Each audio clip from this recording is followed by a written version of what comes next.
That night, standing alone in the church parking lot, I realized that sometimes the people we love the most are the ones who hurt us deepest.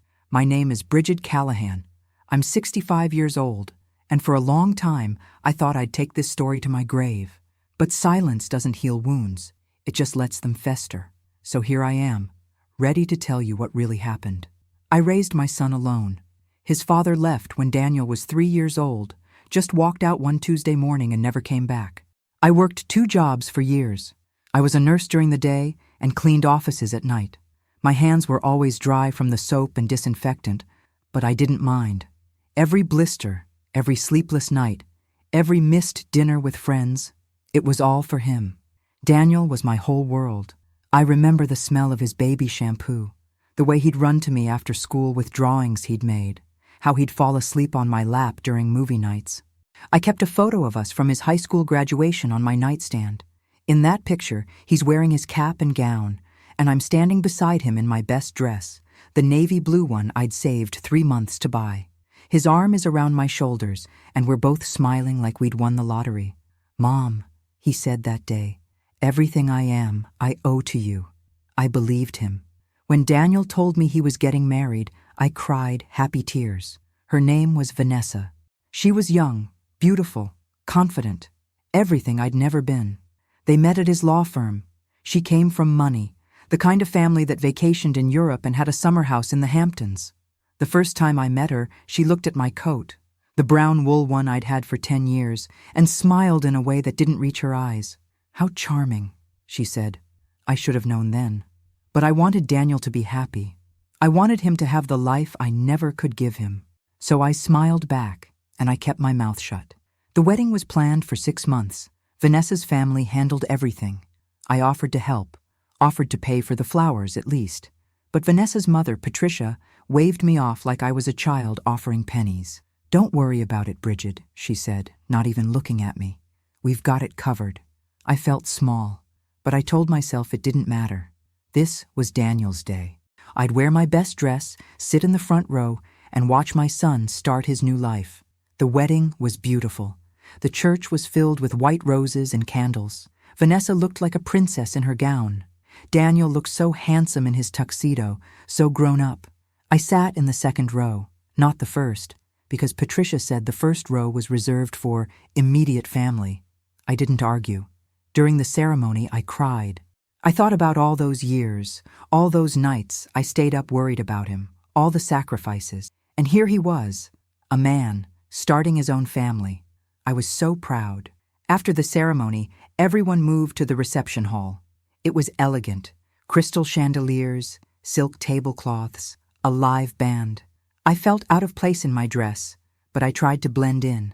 I found my table. It was in the back, near the kitchen doors. Vanessa's family sat at the main table, right up front.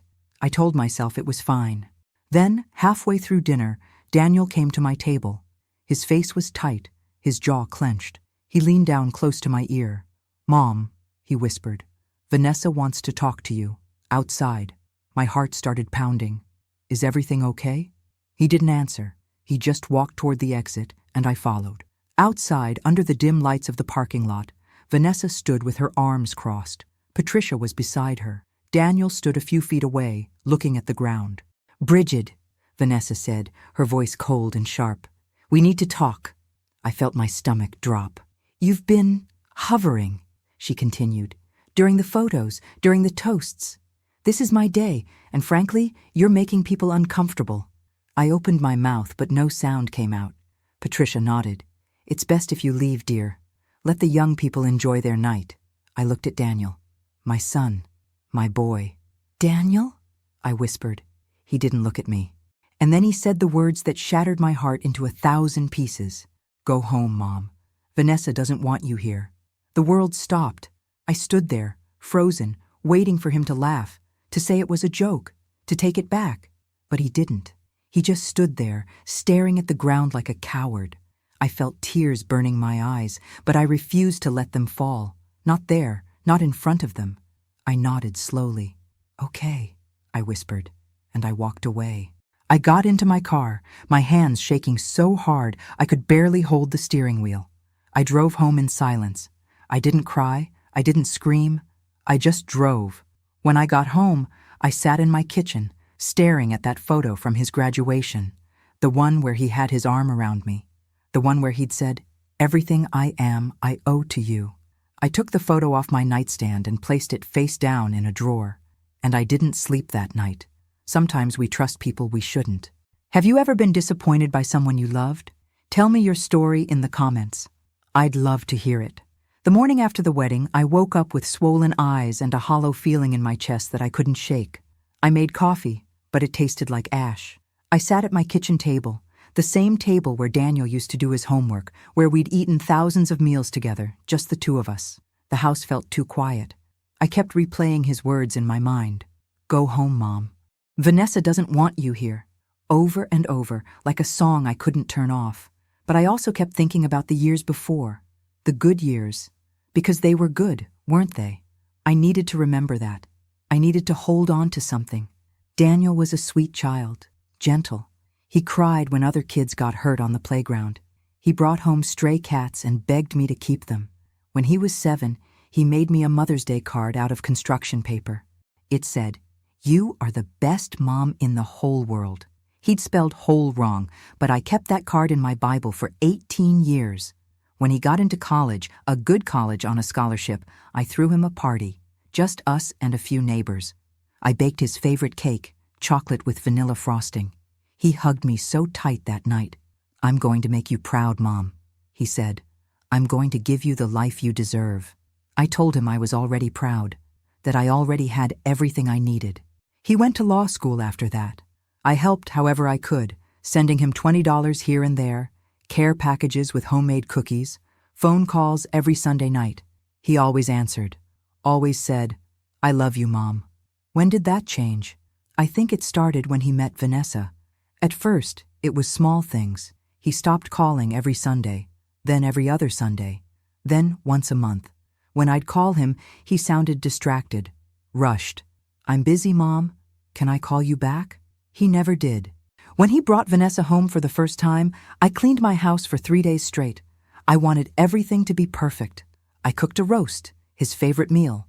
I set the table with my good dishes, the ones I only used for Christmas. Vanessa walked in wearing designer heels and a white pantsuit.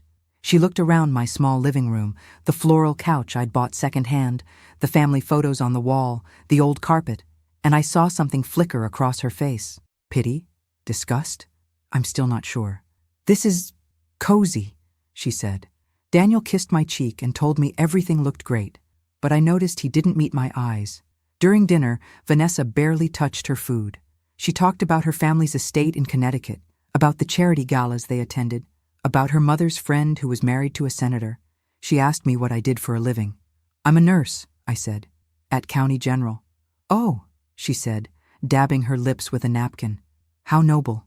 The word noble felt like an insult. After they left, I found her plate in the kitchen.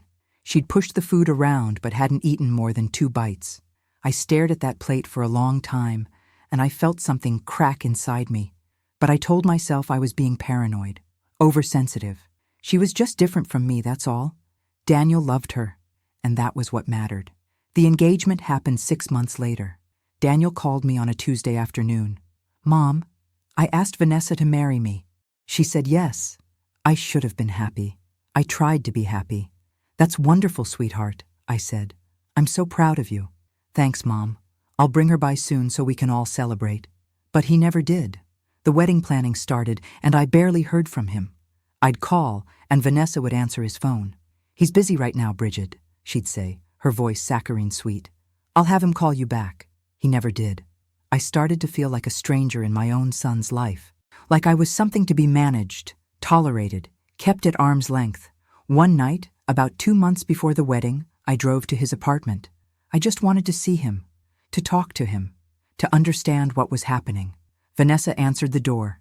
She didn't invite me in. "Bridget," she said, "this isn't a good time." "I just need 5 minutes with Daniel," I said. She sighed, like I was a child asking for candy. "He's tired. And honestly, Bridget, you need to give him some space. He's building a new life now. You can't cling to him forever." Cling. That word hit me like a slap. Before I could respond, she closed the door. I stood there in the hallway, staring at that closed door, and I felt something inside me die. But I didn't say anything. I didn't fight back. I got in my car and drove home, tears streaming down my face. I told myself things would get better after the wedding, that once they were married, once everything settled down, Daniel would come back to me. We'd have Sunday dinners again. We'd talk like we used to. I just had to be patient. I had no idea what was coming. As I tell you this, I wonder where you're listening from. Write your city below so I can feel a little closer to you. The week before the wedding, I bought a gift for Daniel and Vanessa. It wasn't much. I couldn't afford much, but it meant something to me. It was a set of embroidered pillowcases, cream-colored with delicate blue threading along the edges. I'd spent weeks choosing them, going to 3 different stores, comparing prices. I wanted to give them something beautiful, something they'd use in their new home together. I wrapped them carefully in silver paper and tied a white ribbon around the box. I wrote a card, too. It took me an hour to find the right words. To Daniel and Vanessa, may your home be filled with love, laughter, and all the happiness you deserve.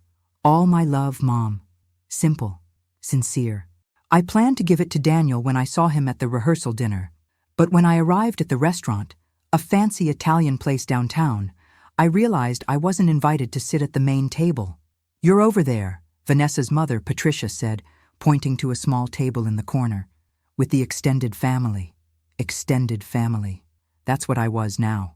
I sat with Vanessa's great-aunt Irene, who was hard of hearing, and 2 distant cousins I'd never met.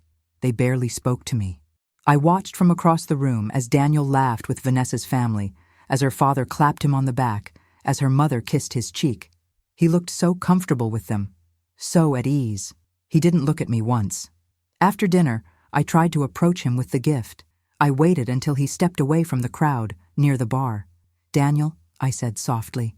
He turned, and for just a moment, I saw my little boy again, the one who used to hold my hand crossing the street, the one who'd crawl into my bed during thunderstorms. "Hey, Mom," he said. I handed him the box. "I wanted to give you this, for you and Vanessa, for your new home." He took it, barely glancing at it. "Thanks, Mom. That's really nice." He set it down on the bar counter without opening it. "Daniel," I said, "can we talk? Just for a minute?" He glanced over his shoulder. Vanessa was watching us from across the room, her expression unreadable. "Not right now, Mom," he said. "I've got a lot of people to say hello to." "I know, sweetheart, but—" "Mom, please!" His voice was sharper now. "Not tonight." And he walked away. I stood there, alone by the bar, holding back tears. I saw Vanessa whisper something to Patricia, and they both looked at me. Patricia smiled, that tight, fake smile people give when they're pretending to be polite. I left early that night. No one noticed. The next day was the wedding. I woke up at 5 in the morning, my stomach in knots. I pressed my dress, the lavender one I'd bought on sale, and did my hair in soft curls. I put on makeup, even though my hands were shaking. I wanted to look nice. I wanted Daniel to be proud of me. I arrived at the church an hour early. I thought maybe I could help, or at least see Daniel before the ceremony started. But when I walked into the bridal suite hallway, Vanessa's maid of honor stopped me. "Sorry, bride and groom only," she said, blocking my path. "I'm Daniel's mother," I said. "I know, but Vanessa doesn't want any interruptions." Interruptions. That's what I was. I went to the sanctuary and sat down. I watched as guests filed in. Vanessa's family, Daniel's law school friends, people I'd never met. They filled the pews, laughing and chatting, taking photos. I sat alone in the second row. When the music started and Vanessa walked down the aisle, everyone stood. She was radiant. Daniel's face lit up when he saw her. He looked so happy. I should have been happy too. But all I felt was this terrible, gnawing ache in my chest. During the vows, Daniel's voice cracked with emotion. "Vanessa," he said, "you've given me a life I never dreamed possible. You've shown me what it means to truly belong. I promise to love you, honor you, and build a future with you that's bigger than anything I could have imagined alone. Bigger than anything I could have imagined alone." Did that mean I wasn't enough? That the life we'd had, the life I'd worked so hard to give him, wasn't worth remembering? I blinked back tears. After the ceremony, during the reception, I tried to fade into the background. I ate my dinner quietly. I clapped during the toasts. I smiled when people took photos. But then Vanessa's father stood up to give a speech. "Today," he said, raising his glass, "we're not just gaining a son-in-law. We're welcoming Daniel into our family. A young man of integrity, ambition, and grace. A man who knows what he wants and goes after it. We're proud to call him one of ours." Everyone applauded. Daniel stood up and hugged Vanessa's father. He shook his hand. He laughed. No one mentioned me. No one thanked me. No one even looked my way. It was like I didn't exist. I excused myself and went to the bathroom. I locked myself in a stall and pressed my hands against my mouth to keep from sobbing out loud. When I came back out, I sat at my table and stared at the centerpiece, a bouquet of white peonies in a crystal vase. I thought about leaving, just slipping out quietly, going home, pretending none of this had happened. But I stayed, because I thought, foolishly, desperately, that maybe Daniel would come talk to me. Maybe he'd find me during the dancing. Maybe he'd introduce me to his friends. Maybe he'd remember I was there. But he never did. And then, just as I was about to leave, he walked over to my table. For a split second, my heart lifted, but his face was tight, angry. "Mom," he said quietly, "Vanessa wants to talk to you. Outside." And that's when everything fell apart. I followed Daniel outside, my heart pounding so hard I could hear it in my ears. The parking lot was dimly lit, the kind of yellow streetlights that make everything look sickly and unreal.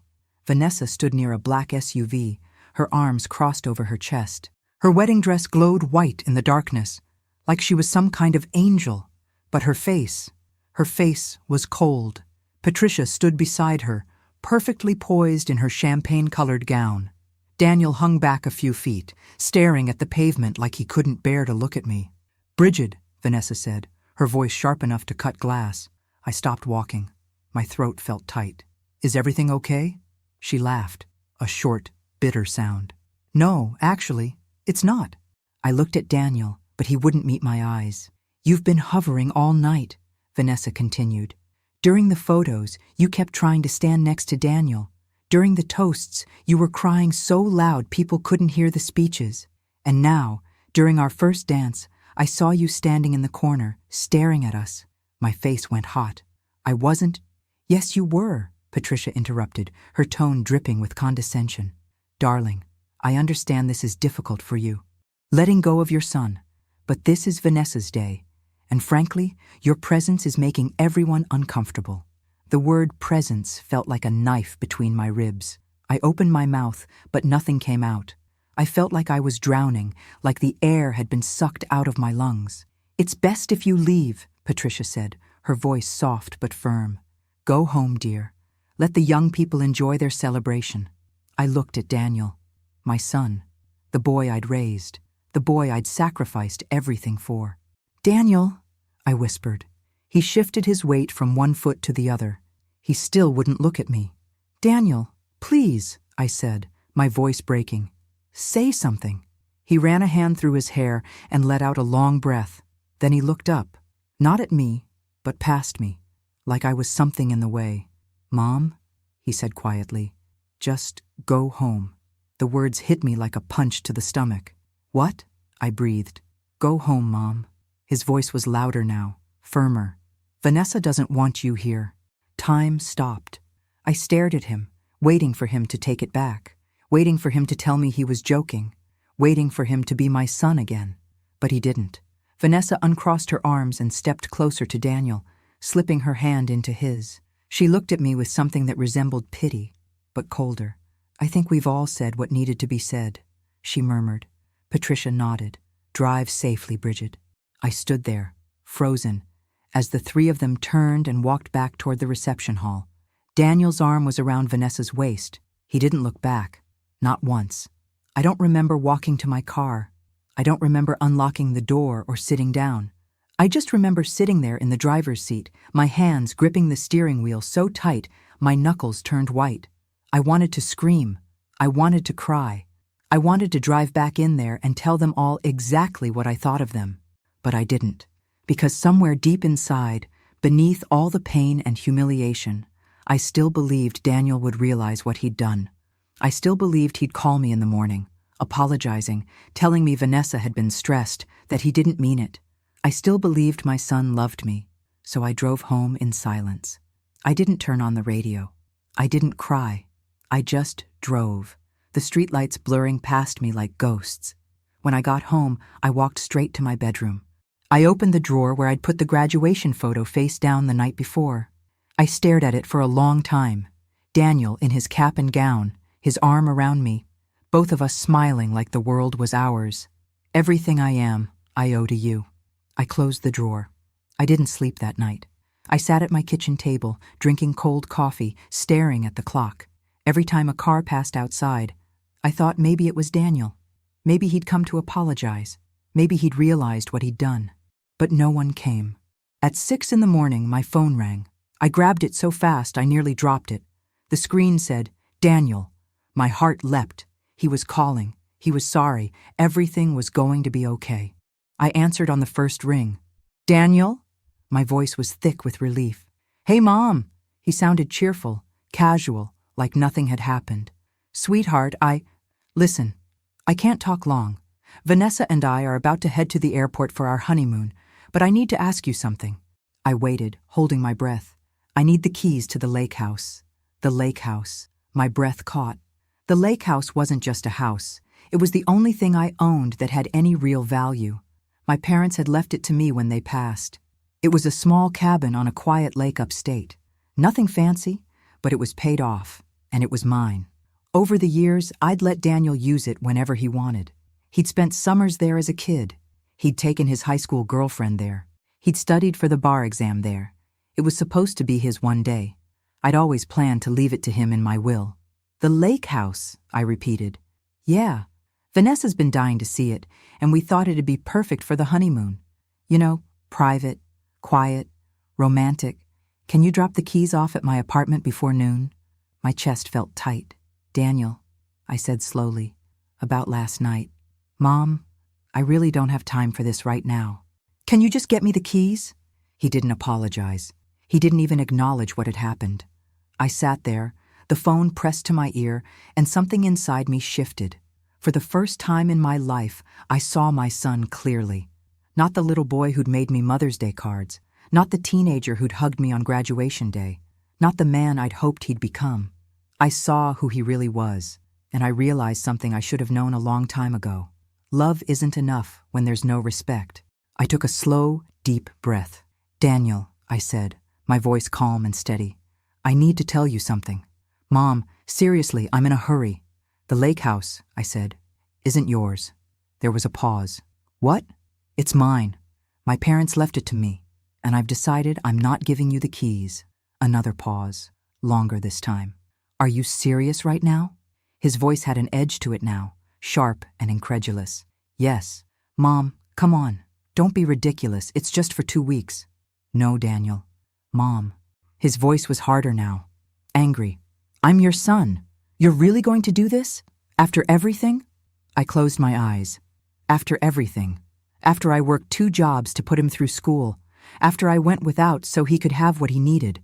After I loved him unconditionally, even when he stopped loving me back. "Yes," I said quietly. "I am." And then I said 4 words I never thought I'd say to my son.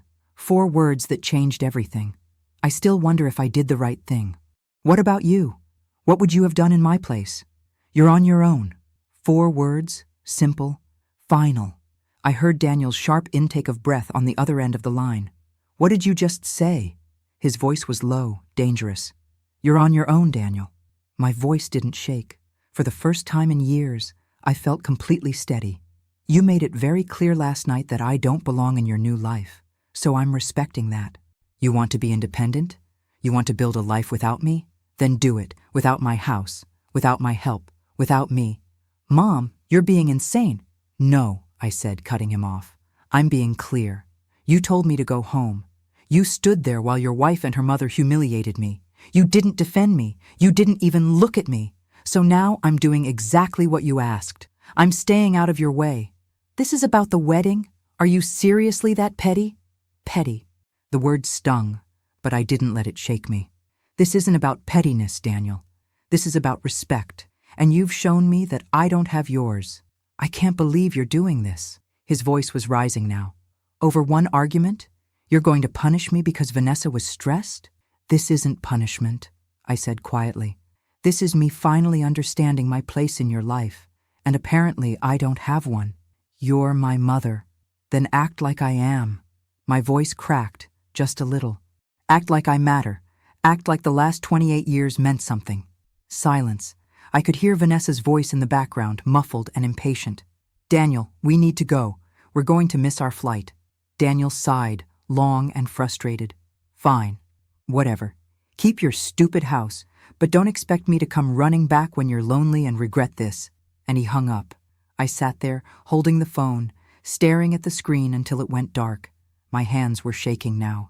Not from fear or sadness, from something else, something I hadn't felt in a long time. Clarity. I set the phone down and stood up. I walked to the drawer where I'd hidden the graduation photo. I took it out and looked at it one more time.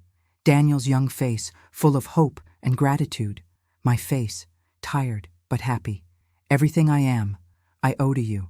I wondered when he'd stopped believing that. I put the photo back in the drawer, but this time I didn't close it. I left it there, visible. A reminder. Not of what I'd lost, but of what I'd given. And I realized something important. I didn't regret a single sacrifice I'd made for him. Not one. Because I'd raised him with love, and that love was real, even if he couldn't see it anymore. But I was done shrinking myself to fit into his life. The next few days were strange, quiet. My phone didn't ring. No texts, no calls, nothing. I went to work at the hospital. I came home. I made dinner for one. I read books. I watered my plants. I lived my life the way I had before Daniel was born. Except now, there was this hollow space where he used to be. I didn't cry. I'd done enough crying. But I did think. A lot. I thought about the moment it all started to change.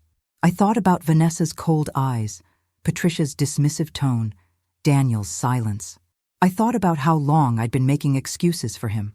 How long I'd been convincing myself that he was just busy, just stressed, just trying to make a good impression on his new family.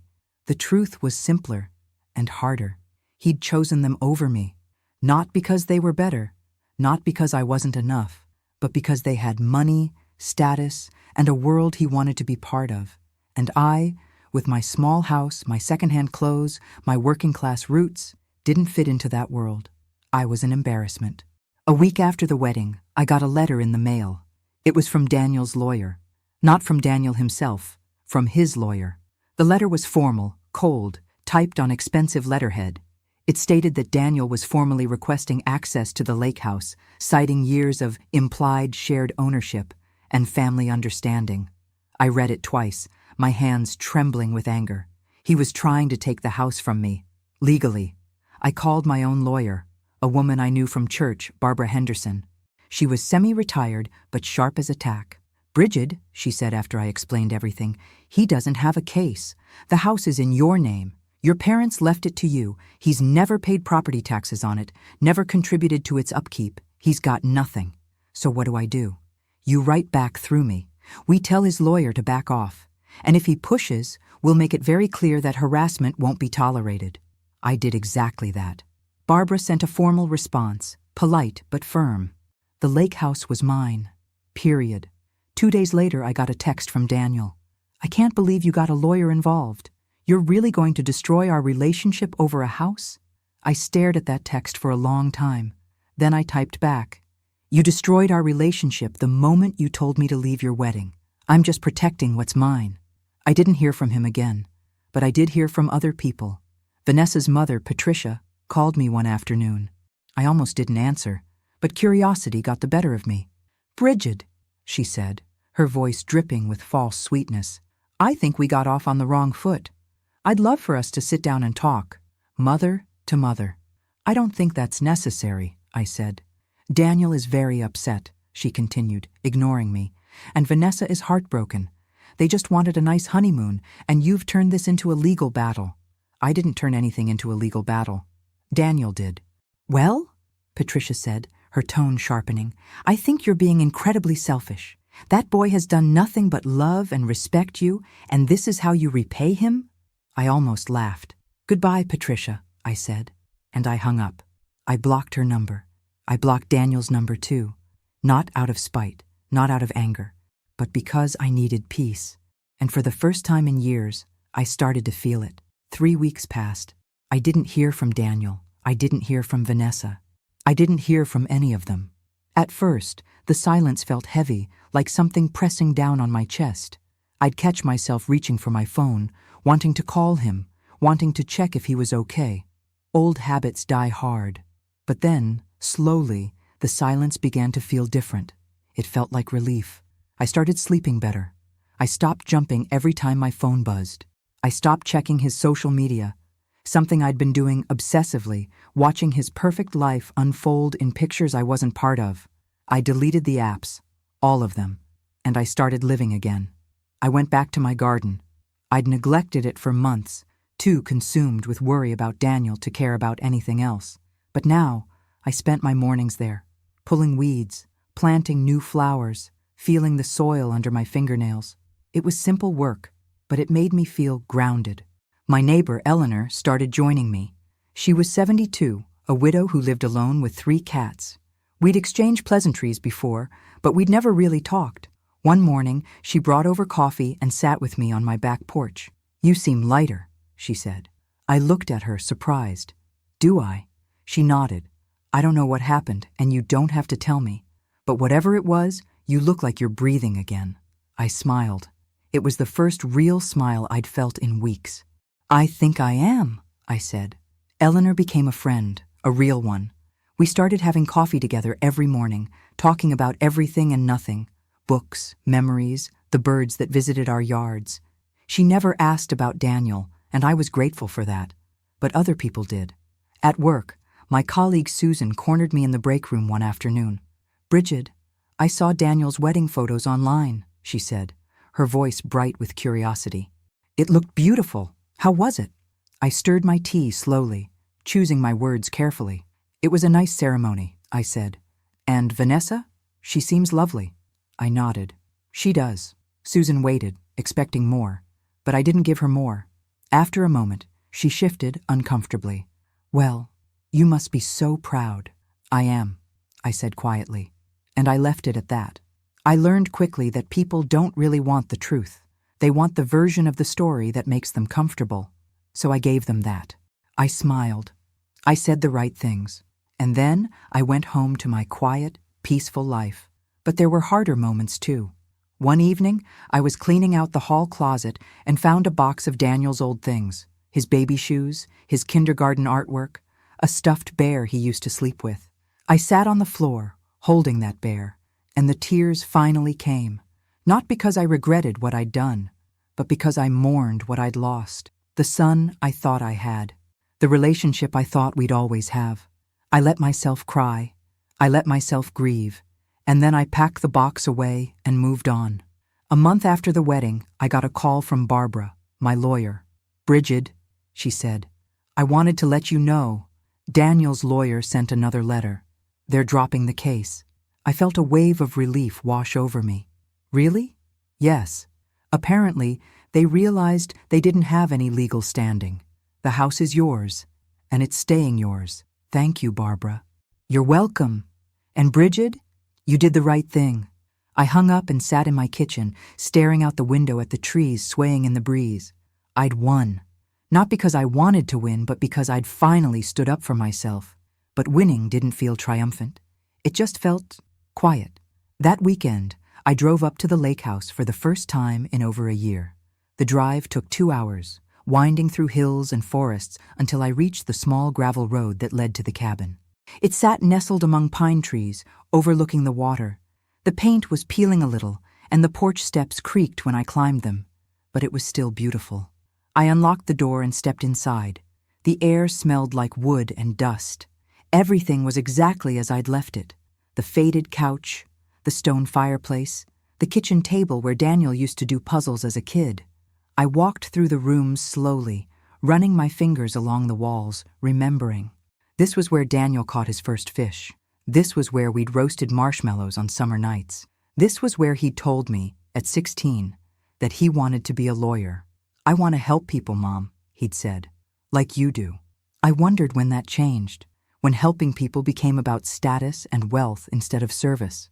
I sat on the porch with a cup of tea and watched the sun set over the lake. The water was still, reflecting the orange and pink sky like a mirror. And I realized something. This place wasn't just mine because my parents left it to me. It was mine because I'd protected it, because I'd refused to let someone take it from me, even when that someone was my own son. I wasn't bitter. I wasn't angry. I was just done. I stayed at the lake house for 3 days. I cleaned. I repaired a broken window. I sat on the dock and read. I cooked simple meals and ate them alone, in silence. And for the first time in years, I felt whole. On my last night there, I sat by the fireplace with a cup of chamomile tea and the graduation photo in my lap. I looked at Daniel's young face, so full of promise. "I'll always love you," I whispered, "but I won't let you hurt me anymore." I tucked the photo into a drawer in the cabin. Not hidden, not destroyed, just put away. When I drove home the next morning, I left the windows down and let the wind whip through my hair. I didn't know what the future held. I didn't know if Daniel would ever call, ever apologize, ever realize what he'd done. But I knew one thing for certain. I was going to be okay, with or without him. 6 months passed. 6 months of peace, 6 months of quiet mornings with Eleanor, Saturday farmers markets, Sunday services at church, shifts at the hospital where I felt useful and needed. I'd built a life that didn't revolve around waiting for my phone to ring. And then, one Tuesday afternoon in November, it did. I was folding laundry in my living room when I saw the name on the screen, Daniel. My heart lurched. I stared at it, letting it ring once, twice, 3 times. I'd unblocked his number a month earlier, not because I expected him to call, but because I'd realized that blocking him was still giving him power over me. I wanted to be indifferent. I wanted his name on my screen to mean nothing. But when I saw it, my hands still shook. I answered on the 4th ring. "Hello? Mom." His voice was different, quieter, strained. "Daniel." There was a long pause. I could hear him breathing. He stopped, started again. "I need to talk to you." "Okay," I said carefully. I sat down on the couch, my laundry forgotten. "Can I come over?" I hesitated. "Why?" "Please, Mom, I need to see you." There was something in his voice I hadn't heard in a long time. Vulnerability, maybe even desperation. "When?" I asked. "Now. I'm already on my way." I hung up and sat there, my mind racing. What did he want? An apology? Money? The lake house again? Or, and this scared me more than anything, was something wrong? 20 minutes later, I heard a car pull into my driveway. I looked out the window and saw Daniel's black sedan. He sat in the driver's seat for a moment, his head bowed before finally getting out. He looked different, thinner. His suit hung loose on his frame, and there were dark circles under his eyes. His hair, usually perfectly styled, was messy. He walked up to my door slowly, like a man approaching a gallows. I opened the door before he could knock. We stood there, face to face, for the first time in 6 months. "Hi, Mom," he said softly. "Come in," I said. He stepped inside, his eyes scanning the room like he was seeing it for the first time, or maybe like he was remembering. I gestured to the couch. "Sit." He sat. I sat across from him in the armchair, my hands folded in my lap. "Do you want coffee? Tea?" I asked out of habit. "No, thank you." He rubbed his face with both hands. "I don't know where to start." "The beginning usually works," I said evenly. He looked at me, and I saw something I hadn't expected. Shame. "I'm sorry," he said. "For the wedding. For everything. I'm so sorry, Mom." I didn't respond. I waited. "I was awful to you," he continued, his voice cracking. "I let Vanessa and her family treat you like you didn't matter, and I stood there and let it happen. I told you to leave. His voice broke. "I can't believe I did that to you." The words I'd waited 6 months to hear, but now that they were here, they felt hollow. "What changed?" I asked quietly. He let out a bitter laugh. "Everything." He leaned forward, elbows on his knees, staring at the floor. "The honeymoon was a disaster," he said. "Vanessa spent the entire time on her phone. planning our next event, our next dinner party, our next photo op. She didn't care about us. She cared about what we looked like. He paused. When we got back, things got worse. She wanted me to work longer hours, make more money, get promoted faster. She wanted a bigger apartment, a nicer car, a summer house in the Hamptons like her parents. She wanted me to be someone I'm not. I listened, saying nothing. And her family, he shook his head. Her father kept making comments about my background. Self-made man, he'd call me, but not like a compliment. Like a reminder that I didn't come from money, that I wasn't really one of them. He looked up at me, his eyes red. I thought if I just worked harder, if I just proved myself, they'd accept me. But they never did. And Vanessa, she started to look at me the way her mother looked at you, like I was something she had to manage, something she was embarrassed by. A tear rolled down his cheek. I lost myself, Mom. I became someone I don't recognize. I abandoned the one person who actually loved me. For what? For people who never respected me to begin with. He wiped his face with the back of his hand. 3 weeks ago, Vanessa told me she wants a divorce. I blinked. What? She said I'm not ambitious enough, that I'm holding her back. She's already moved on. There's some hedge fund guy her father introduced her to. They've been seeing each other for 2 months. My chest tightened. Not with satisfaction, not with vindication, but with a strange, sad sort of pity. I'm sorry, Daniel, I said quietly. And I meant it. He looked at me surprised. You're sorry? After everything I did to you? I'm sorry because you're hurting. You're my son. I don't want to see you in pain. His face crumpled. I don't deserve your kindness. Maybe not, I said honestly, but I'm giving it to you anyway. He broke down then, really broke down, sobbing into his hands like a child. I watched him, this man I'd raised, this man who'd hurt me so deeply, and I felt complicated. I felt anger, I felt sadness, I felt love, but I also felt something else, boundaries. After a few minutes, he composed himself. Can I ask you something? He said, his voice hoarse. Go ahead. Can I stay here? Just for a little while until I figure things out? I can't go back to the apartment. It's hers. Everything's hers.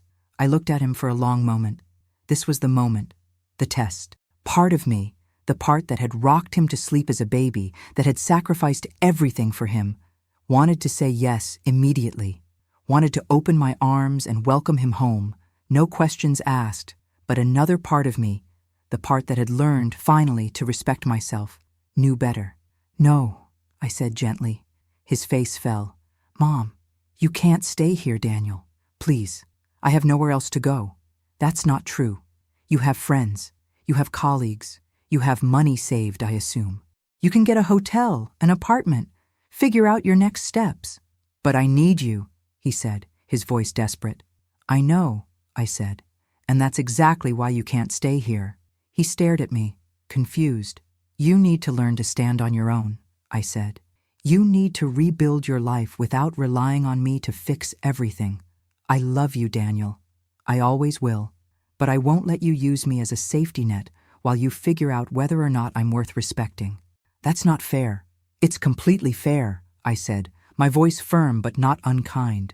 You made your choice 6 months ago. You chose Vanessa, her family, that life. And when it fell apart, you came back to me. Not because you missed me. Not because you realized what you'd lost. But because you needed something. That's not true, he said weakly. Isn't it? He looked away. I stood up. I forgive you, Daniel. I do. But forgiveness doesn't mean things go back to the way they were. You hurt me. Deeply. And I need to protect myself now. So that's it? He said, standing too. You're just going to turn me away? I'm not turning you away. I'm setting a boundary. If you want to be part of my life again, it's going to be on different terms. Terms that include respect, effort, and time, not just showing up when you're desperate. He stood there, looking lost. You can do this, I said softly. You're smart. You're capable. You don't need me to survive. You just think you do. I walked to the door and opened it. He hesitated, then walked slowly toward it. At the threshold, he turned back. I really am sorry, Mom. I know, I said, and I hope you mean it. He nodded and walked out. I closed the door behind him and stood there, my hand on the knob, listening to his car start and pull away. And I cried. Not because I regretted my decision, but because loving someone doesn't mean you have to let them hurt you. The weeks after Daniel's visit were strange. I felt lighter, but also heavier. Lighter because I'd held my ground, because I'd finally put myself first. Heavier because I knew, deep down, that our relationship would never be the same. And I had to be okay with that. I went back to my routines, work, garden, coffee with Eleanor, church on Sundays. But now, there was something different. A quiet strength I hadn't known I possessed. Eleanor noticed. "You've changed," she said one morning, sipping her coffee on my porch. "Have I?" I asked. "You're not waiting anymore," she said simply. "You're just living." She was right. For years I'd been waiting for Daniel to call, waiting for him to need me, waiting for him to remember I existed. Now, I wasn't waiting for anything. I was just here, present, whole. 2 months after Daniel's visit, I heard through the grapevine, a mutual friend from church, that the divorce was finalized. "It was messy," my friend Margaret whispered after service. "Vanessa took almost everything. The apartment, the car, most of their savings. Poor Daniel." I nodded politely but said nothing. Margaret leaned in closer. "I heard he's been staying at a motel. Can you imagine? And after everything he gave up for that woman."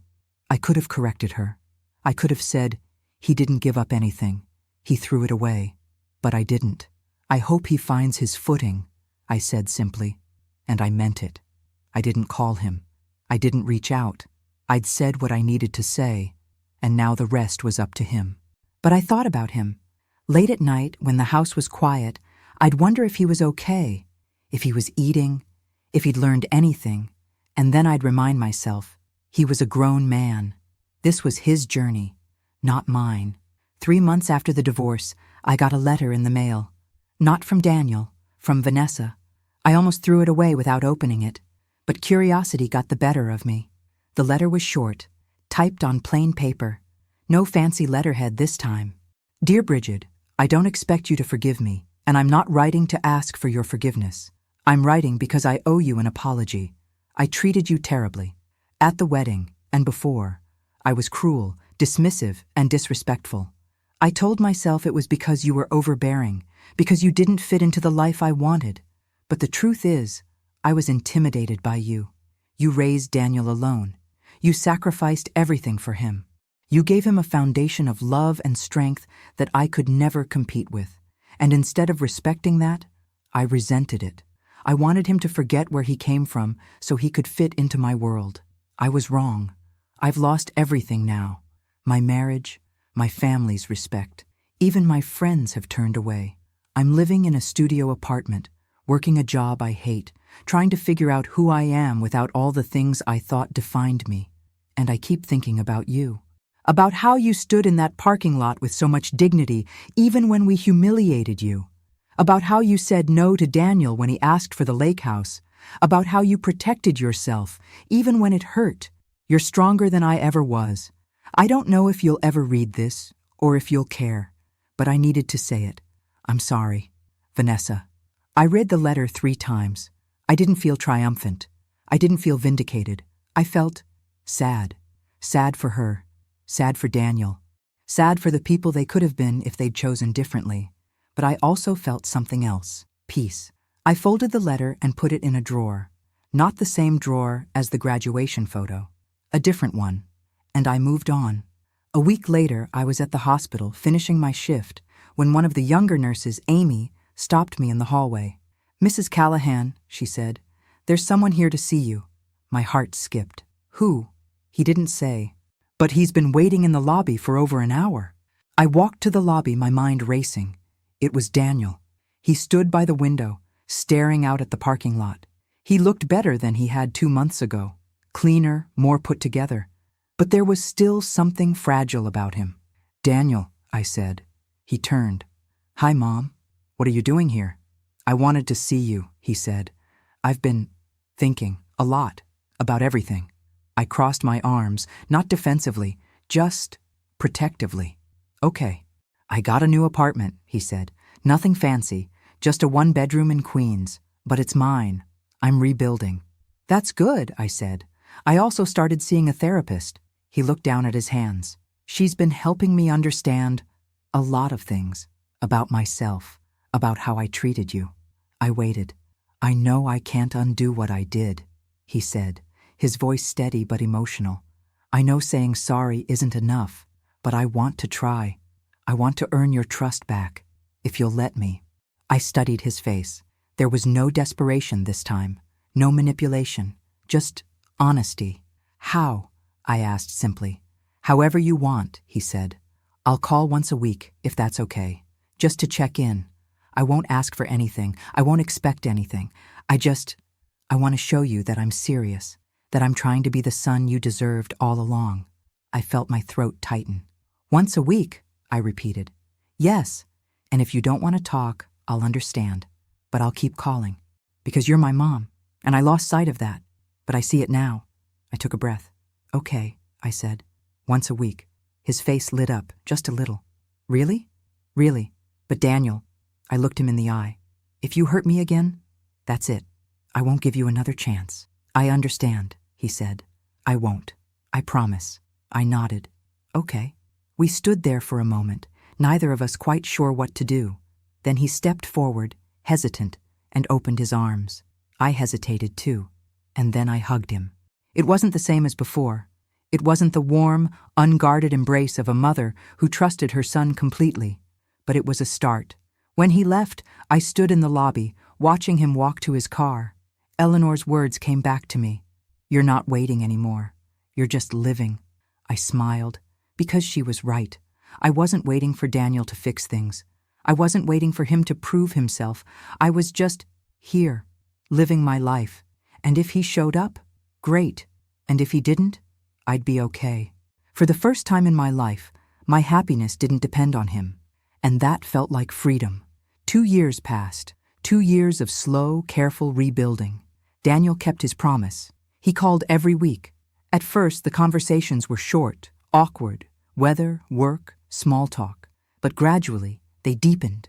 He told me about his therapy sessions, about the things he was learning about himself, about how he'd been so desperate to escape his past that he'd lost sight of what actually mattered.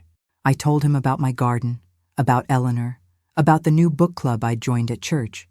We were careful with each other, gentle, like two people learning to trust again after a terrible betrayal. He never asked for money, never asked for the lake house, never asked for anything except my time. And slowly, so slowly I almost didn't notice, I started to forgive him. Not the fake kind of forgiveness where you say the words, but carry the hurt forever. Real forgiveness. The kind that lets you remember the past without letting it poison the present.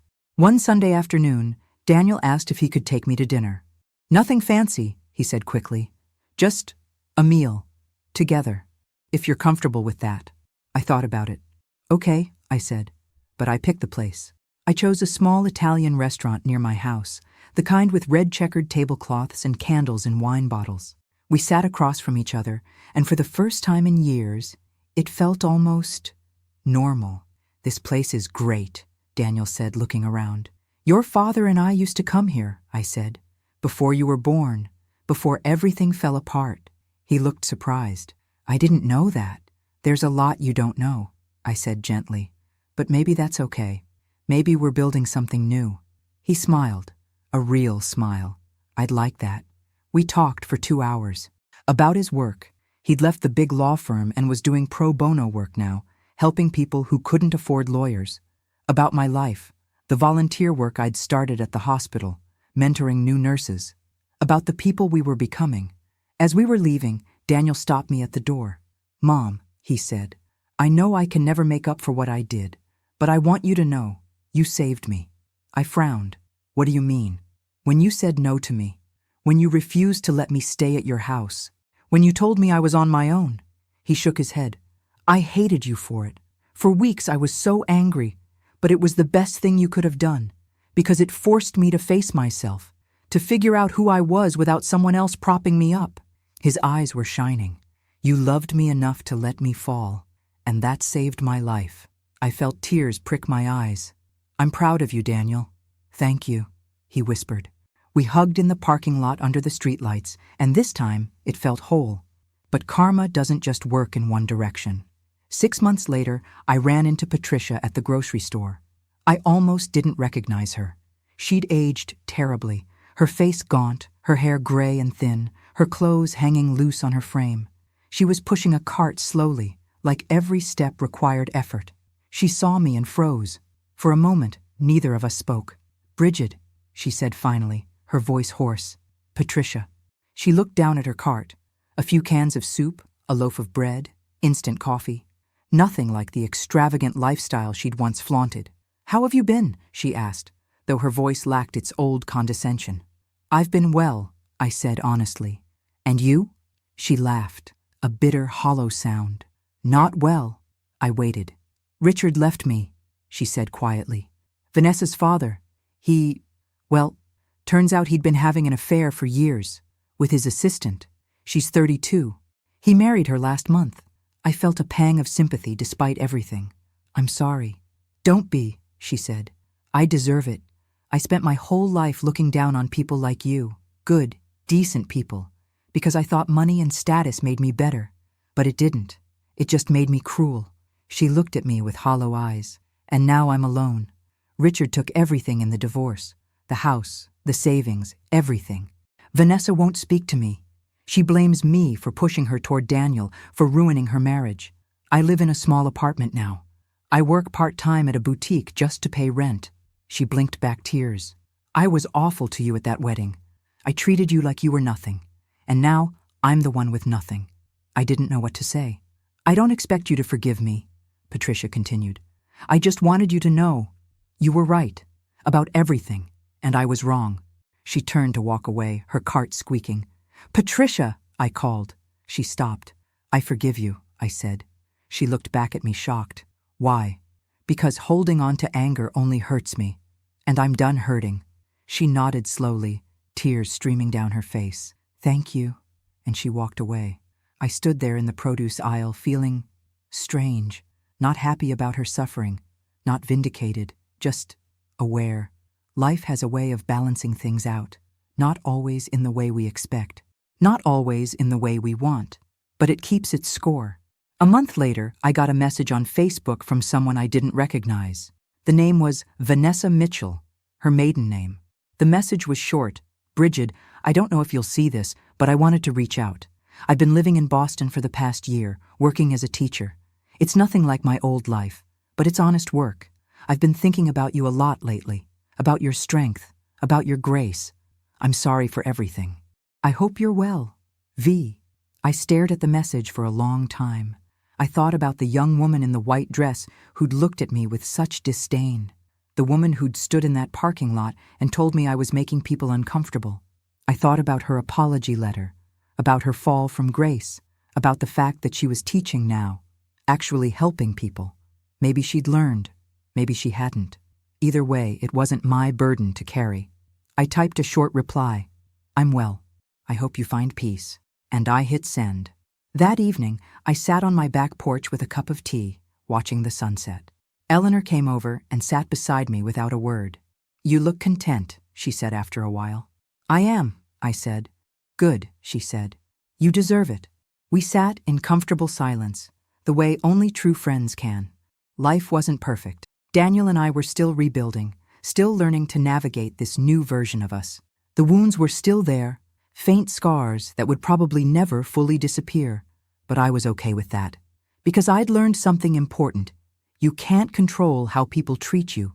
You can't make them love you the way you deserve. You can't force them to see your worth. But you can protect yourself. You can set boundaries. You can walk away when necessary. And you can choose peace over bitterness. I'd watched karma do its work. Patricia, alone and broken. Vanessa, stripped of everything she thought defined her. Even Daniel, who'd lost his marriage and had to rebuild from scratch. I didn't take pleasure in their pain, but I understood the lesson. The universe doesn't punish people. It teaches them. And sometimes, the hardest lessons are the ones we need most. I took a sip of my tea and smiled. The sun was setting, painting the sky in shades of gold and pink, and I was finally, truly free. 3 years after that wedding, I celebrated my 68th birthday. Daniel took me to dinner, the same Italian restaurant where we'd begun to rebuild. He brought me flowers, daisies, my favorite, and he brought something else, too, a small wrapped box. "What's this?" I asked. "Open it," he said, smiling. Inside was a key, a brass key with a small tag attached. Lake House. I looked up at him, confused. "I had a copy made," he said. "I know the house is yours. I know I have no right to it. But I was hoping maybe we could go there together sometime. Just the two of us. Make some new memories." My throat tightened. "I'd like that." "Really?" "Really." He reached across the table and took my hand.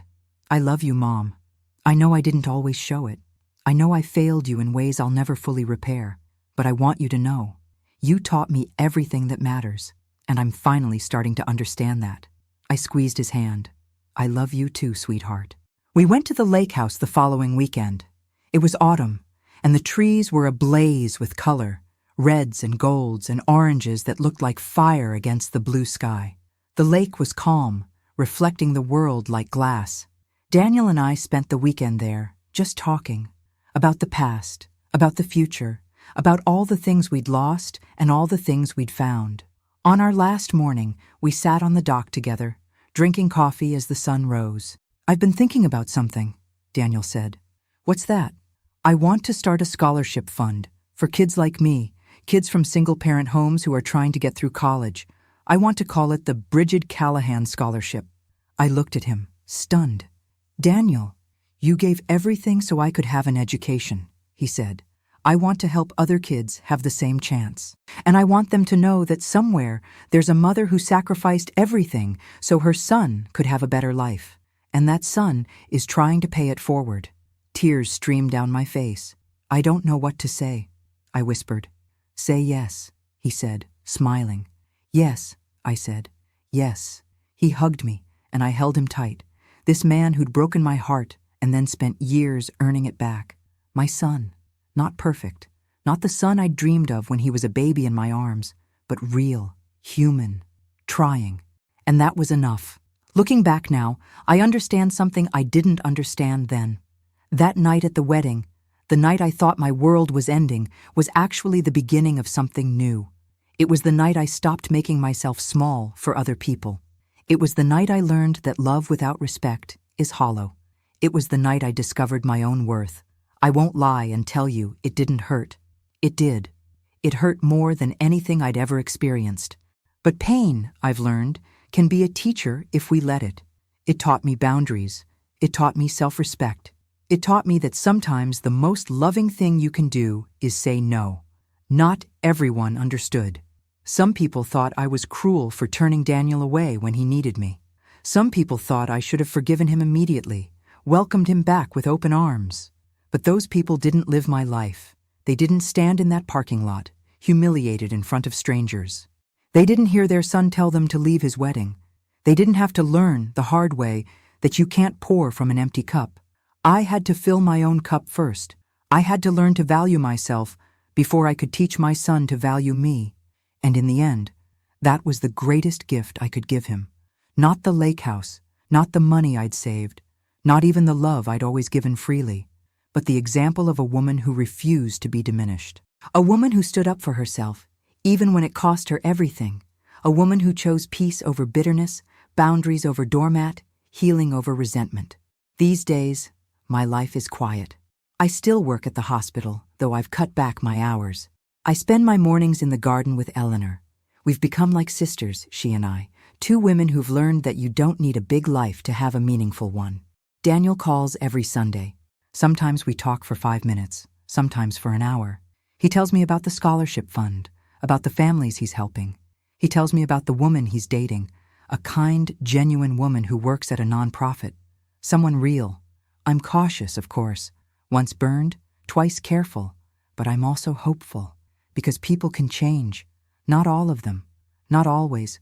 But sometimes. And Daniel is trying. Really trying. I went back to the lake house last month, alone this time. I sat on the porch with the graduation photo, the one I'd tucked away in a drawer years ago. I looked at that young man in the photo, so full of promise and pride, his arm around my shoulders. Everything I am, I owe to you. He'd forgotten those words for a while, but maybe, just maybe, He was starting to remember them. I put the photo on the mantel, not hidden anymore, not face down in a drawer, just there, visible, a reminder of where we'd been and how far we'd come. If you're listening to this and you're going through something similar, if someone you love has hurt you, betrayed you, taken you for granted, I want you to hear this. You are not required to set yourself on fire to keep someone else warm. You are not required to accept mistreatment in the name of love. You are allowed to have boundaries. You are allowed to say no. You are allowed to protect your peace. And if they truly love you, they'll respect that. And if they don't, if they walk away, if they choose pride over reconciliation, if they never come back, that tells you everything you need to know. It's not your fault. It's not your failure. It's their choice. And you deserve better. I spent years thinking I was too hard on Daniel, too unforgiving, too cold. But now I know the truth. I wasn't too hard. I was finally, after a lifetime of bending, standing up straight. And that wasn't cruelty. That was survival. My name is Bridget Callahan. I'm 68 years old. And this is the story I needed to tell. Not for revenge, not for vindication, but because somewhere out there, there's a woman standing in a parking lot, tears in her eyes, wondering if she's being unreasonable. There's a mother being told she's too much, too clingy, too emotional. There's a woman being pushed aside by someone she loved with her whole heart. And I want her to know, you're not crazy, you're not wrong, you're not too much, you're human, and you deserve respect. Hold your ground, protect your peace, set your boundaries, and trust that life has a way of balancing things out. Karma keeps its score, not through revenge, not through bitterness, but through truth. And the truth is this: people who hurt you will eventually face the consequences of their choices, not because you punish them, but because life teaches everyone sooner or later. Your job isn't to make them learn. Your job is to heal, to rebuild, to live. And if they come back, humbled and changed, you can decide then whether to let them in. But you don't owe anyone access to your heart just because they want it. You get to choose. And that choice, that power, is yours alone. I'm sitting on my porch now, the same porch where Eleanor and I drink coffee every morning. The sun is setting, painting the sky in those beautiful colors that remind me life is still full of beauty, even after pain. My garden is blooming. My house is quiet. My heart is at peace. And that graduation photo sits on my mantel, a reminder not of what I lost, but of what I found. Myself. Thank you for staying with me until the end. If this story touched your heart, subscribe and turn on the bell to hear more stories of women who turned pain into wisdom. Every day, one woman, one life lesson. Share this story with someone you love. Sometimes one story can change an entire day. God bless you and see you next time.